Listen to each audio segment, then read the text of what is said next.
ই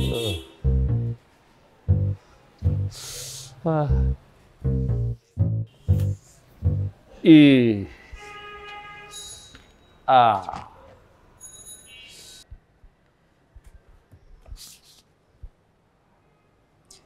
আচ্ছা, বাকি আর কিছু আনতে হবে? তাহলে বলো, একসাথে নিয়ে আসবো।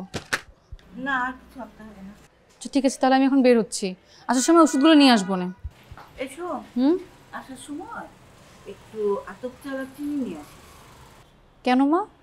পায়েস রান্না করবা? আমি বলে তো করো না। ঠিক আছে, আনবো। এই শোন না, কিছু লাগবে? তোমার জন্য তো মা পায়েস রান্না করছেই। আসার সময় একটু আইসক্রিম নিয়ে আসিস। আইসক্রিম? আইসক্রিম কেন? তোমার না ডায়াবেটিস? তুমি তো এই অবস্থায় হাঁটতে পারবে না বাবা, তোমার সুগার লেভেল হাই হবে না। ছোট্ট একটা বক্স আনিস।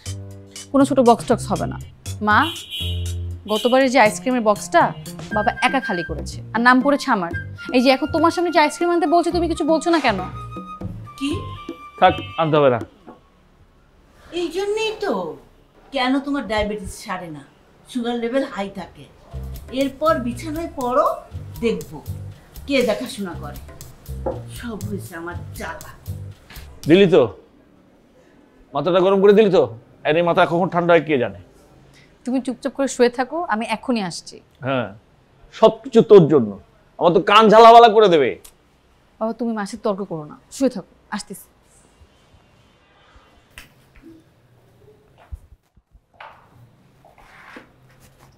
এই শোন, নিয়ে আসিস এক বক্স আইসক্রিম।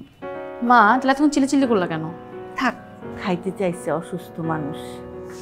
ঠিক আছে তাড়াতাড়ি ফিরিস কিন্তু, চিনি আর আতপ চাল ভুলিস না।